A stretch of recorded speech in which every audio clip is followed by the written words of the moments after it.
Welcome to the Author to Authority podcast. And today I'm just so thrilled to have Jaycie Cormac on.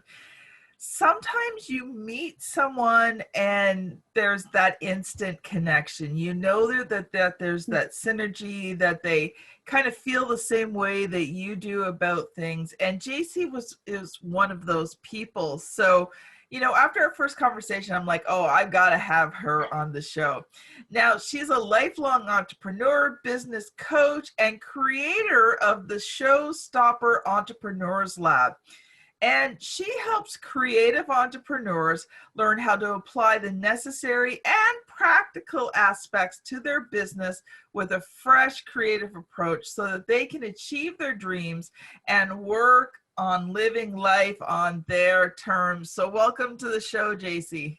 Thank you. Thank you so much. And that was so sweet. And I agree. When you meet those people that you feel that connection, that same vibration, it's freaking awesome. So today we're going to talk about creative boredom. And I know the audience is kind of curious about that.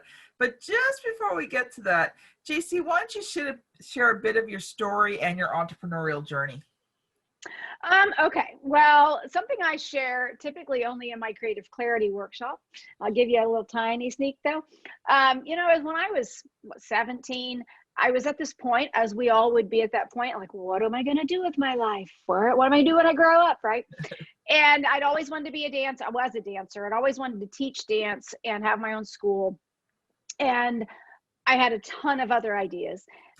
So I remember that one of those moments trying to sort through all those ideas, and I had so many passions. And like I said, I share that story in depth in my creative clarity workshop, but and it's the only place I share it in depth. It's just kind of a thing I do. But I ultimately, of course, that was my first company. I launched my dance studio, and at 19 years old. But those other passions and other big dreams that I had, I've actually done them all now. One's a little off, but it was very, very close. And so that's where I'm at, and where I ultimately came to a point. I mean, I have my studio, I sold it 15 years in. So I'm on my fourth company, right? And so that's because, there's just been other companies, and due to a divorce a few years ago, I dissolved one that gave me the opportunity to work with authors from every corner of the world. But, sometimes life happens. It was a fugly divorce. It was not pleasant. Didn't want to stay partners, no offense, but I didn't want to stay partners with him, and I wasn't buying him out. So I said, we're dissolving it. And that's what we did in the divorce decree. But so then, I had that, well, what the heck am I going to do now? I was in a new state where I had my then 10-year-old, almost 10-year-old son, and my ex-husband. There was no one else.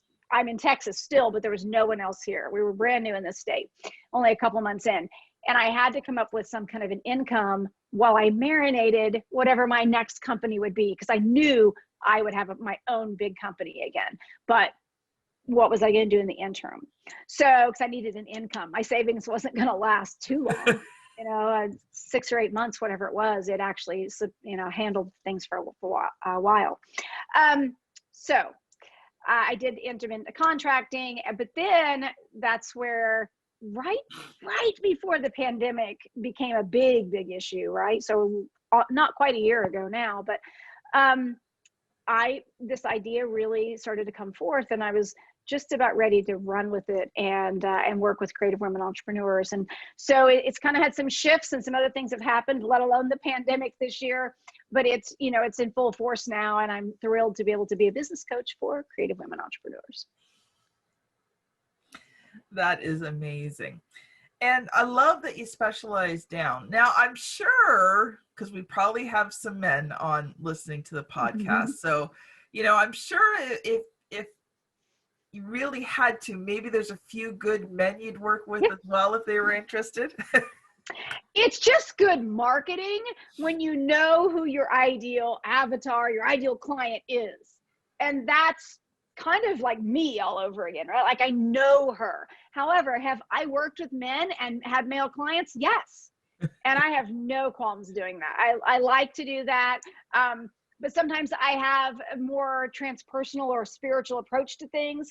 And so it's kind of a little different approach. It's not just all this masculine energy and all competitive. And mind you, I trained in martial arts and love that, and talk about being competitive, being in my masculine energy. When you train with guys that outweigh you by 100 pounds and you're doing jujitsu, yeah. But so yes, and I'm just going to stop and answer the question because I can just ramble. I get excited. And I'm wearing my drink because it splashed me in the face. There you go. So I know you've come prepared today to just really share some good, strong, valuable hints, tips. So first of all, talk about what creative boredom is, and then let's share some expertise there. Well, highly creative people, which in my opinion, to be honest, I would say the vast majority of entrepreneurs are pretty darn creative. But highly creative people, neuroscience has actually shown that our brains literally are wired differently. Because typically people use one network, one section of the brain on a project or when they're thinking about something. When you're highly creative, you actually use 3 different networks that work synchronistically. That's not the word, in sync. Yeah, whatever, in tandem. My brain's apparently not working right now, but in tandem with one another. And so that's totally fascinating. But another interesting piece about being creative is that we do have a ton of ideas. We have numerous passions, right? And we are so, we can jump from idea to idea. And whether or not we are in a process of achieving success on something, because I cannot tell you how many times I've heard that from other fellow entrepreneurs, women or men, you have success and you've attained it and it's going great. But then it's like, I don't know, I sometimes compare it to serial daters, where you go out with someone, you're having a great time. It's fun. There's not even a problem maybe in that particular one, but I don't know, the newness wore off. Exactly. And then you're like, I need something different, because literally, physically, we thrive on the new challenge, the new the excitement of the new thing that we're learning, because we also love to learn. Exactly. So we have to learn how to not just jump tracks. And if we compare it to dating, because between my marriages, I dated a lot. I'm like, maybe I know why now. But it's like, instead of just going, nope, next, and walking away from some successful career path that you've taken, you get to learn how to make it successful and then expand from there and use that foundation. Yeah. And I think, I am so guilty of this. You get started on one thing and it's going well. And then, the new shiny object kind of shines and you're like, ooh, that's nice. I'd like to do that. Right. Mm-hmm. But, for me, that's a constant battle that I need to, just really focus in on what I'm doing now, not get caught in the shiny object. But on the other end, sometimes you have to take on something new. Sometimes it's time to expand.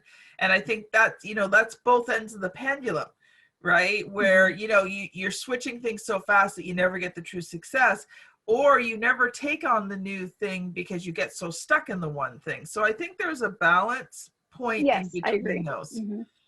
Well, and if you allow yourself to just get stuck in it, again, when we're in this space of being super creative, you get bored.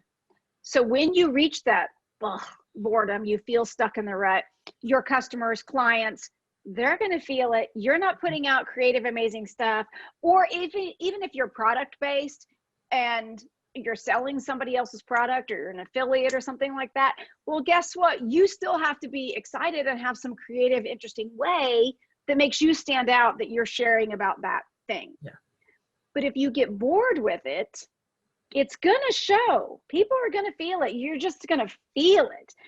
So when you're excited, because I know I'm over the top excited most of the time, but when people feel that, it draws people in. They want to know more, or it repels those people that aren't interested in super bubbly.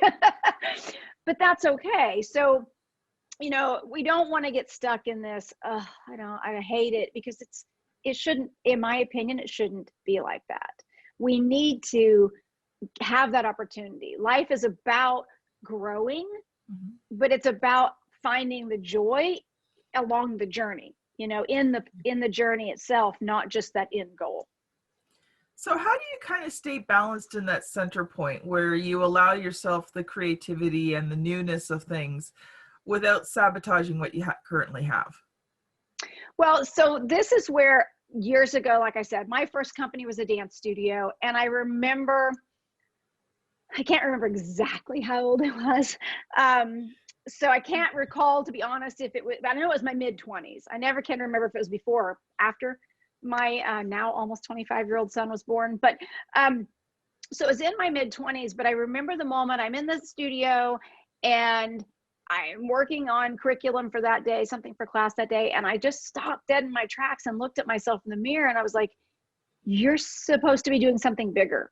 Mind you, I was very successful. I had amazing students. I had amazing relationships, still do, with some of those girls that were itty bitty, to this day, and their parents. But I knew there was something I was being called to do that was more. What I didn't know back then was how to take that foundation that I built and to use it and to grow from it. So eventually I just shifted gears. I went and picked up my undergrad and then my graduate degrees, and then I went a different direction. And then I worked with the authors, and I had that big, the International Book Award Contest company. And in between there was a bowling center and a bar. So I didn't know how to do it. So when I figured all that out and really started to look at that, that's where I've pulled all of those things, all my passions that I've ever had, and they all became a foundation for working with the creative entrepreneurs that I do now. And some of those people I mentioned that were so close to me and that worked for me, or were just students of mine or parents, they're actually connected to me and actually are part of my online community today with this company. And those are from when it was 30 years ago. So it's pretty cool how that can work. Cool. So what would be your biggest suggestion when someone's looking to either change, but they have to keep what they're doing? So, how do you allow that creativity to come out while still maintaining? Like sometimes there is at that point, okay, where you have to shift gears. Like, I had that point when I was starting RTI publishing. I was doing something else, and I got to the point I had to decide between the two. So I had to stop the one and do the RTI. But sometimes you just need to take on something new within what you're already doing. Yes. And so it really depends on where, what space you're in. Is it something that you need to just take on something new personally, just to get the creativity and to have that new challenge that, you can be excited about? I know we've got the pandemic right now, but for me, even though my business is creative, I'm feeling that call to start training in martial arts again, because it challenges me mentally, physically, spiritually. So I'm looking at that, just waiting, because of being face to face with people and being in such a close proximity, right? So if you're looking to do it within your business, one of the things that I really like to get people to understand is that we have a creative rhythm. Creatives create in cycles.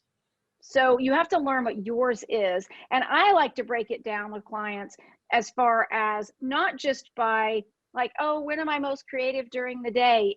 We go to each week, we look at each, season, or even by month. Like, I don't know, when you hit the first of the month, today's only the 3rd as we're recording this, the 3rd of February, does it feel like you're more creative now? Because I don't know, you psychologically, you hit this new month. And so psychologically, you're just like, whoo, you're ready to go.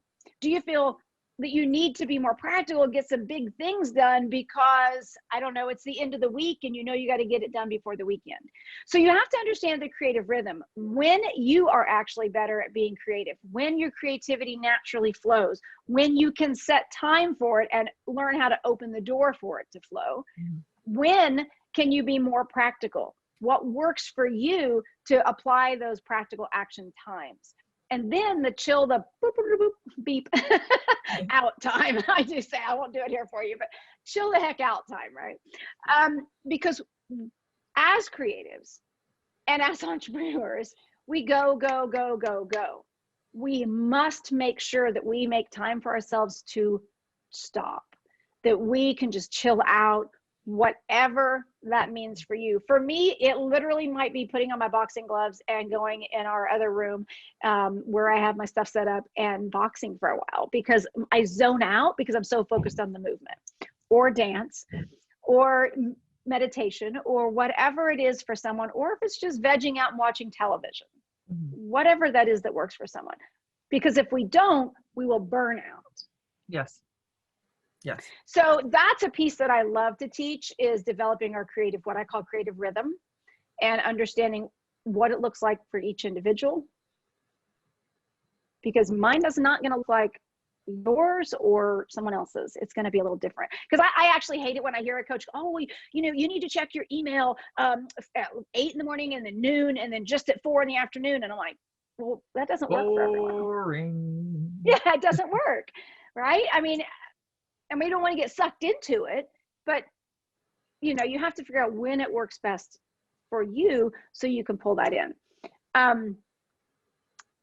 With that, when you do those things and understand that, that's when you can say, okay, well, I've got to do this because I need this income, or I have this project going and there are things I must get done for it and I can't turn my back on it. So that's when you can say, okay, well, I know I can be more practical and be over here on this space, but here's when I get to be a little more free flowing, a little more creative, and I can begin to branch out into this new thing that's so exciting. But then you get to plan for it, which is the overlap of the practical with the creative. Awesome. Well, I loved what you said, because, you know, right now, one of the things that I kind of started is I love crafting, and I've done all sorts of different crafting over the years. But before, I guess it was October, November, I got a Cricut. So I've been exploring the cutting machine world and vinyl, and I realized I really like vinyl, man. That stuff is just like, you know, you got the plain and you got the metallic and you've got the glitter, and oh man, I'm really happy. But I learned a long time ago with my family, as much as they, you know, appreciate when I hand make them something, it's not always up their alley. And so I've decided this time, especially since, you know, things can get expensive when you start buying a lot of craft material, is that I'm going to sell what I make. And I've made it around my theme, because I work with entrepreneurs. So everything that I'm making is things that entrepreneurs will find useful. Oh, excellent. So, you know, I've been really excited about that, and sometimes I have to rein myself in, because I'd really rather be sitting downstairs in my craft room and just spending the whole day creating, and, you know, there's work to be done. So, you know, I'm making it a focus right now to get all my work done, and then I can go play. Yes. And I think that's the thing. You have to figure out when I say that we have to figure out just our creative rhythm. Well, guess what? You know, I have 4 kids in the house. You know, I have 3 teenagers, and then our youngest is only 5. You know, he's a kindergartner. So to help him with his things, or just to stop, you know, I have to schedule my day. I take the kids to school. I have 3 schools because of the grades they're all in. And so then, excuse me, then I go pick them up. I don't, especially with COVID, I don't make them ride the bus home. So I have to go, okay, well, my creative rhythm has to work around, to a point, my kiddos' schedules too, or my husband's, right? Because I try to give him time. I don't want to just be working all the time. Well, you don't want another divorce, right? Well, I'm remarried, so I got married this last summer, but yeah, but I meant you don't want a second divorce. Oh gosh. Plan, right? Absolutely not. So, you know, we have to spend time together as well. And especially, and it's a new relationship, you don't want to let it have, you know, you got to work on things always. You always have to work on those. So, or friendships, I had an amazing conversation with one of my closest friends, lifelong friends. And, we laughed until we cried on the phone last night, just hee-haw. It was just ridiculous. So we need those. We need to find those times. And so our creative rhythm may adjust and shift at times. We can't be rigid with it. It's creative, but it's okay. And to figure out, hey, this is a passion of mine, and how can I utilize it in a way that is exciting, but that can also support being able to work and live life on your own terms. Yeah, exactly. So Jaycie, if people have really enjoyed this conversation today, how can they connect with you and get a hold of you and find out more about you and what you do? Well, you can find me on Facebook, Instagram, and actually now Clubhouse at Biz Coach Jaycie. And then, of course, for the ladies, this does leave out the guys, sorry, but I do have the online community on Facebook, in the Facebook group, which is, again, that one's at Biz Coach Jaycie, but it's Creative Women Entrepreneurs Growing Together. And any of that stuff, though, you can find the links on jayciecormac.com. So you can just go there and find the links as well. So. And that's Jaycie. Yes, ma'am. Cormac. Because there's a story behind that, but I picked my name a few years ago. I did. After that ugly divorce, Jaycie legally changed her first, middle, and last name. So there you go. Well, thank you so much for being on the show. So this has been Jaycie Cormac and Kim Thompson-Pinder on the Author to Authority podcast. Thank you so much for listening, and we will see you on the very next episode. Bye now.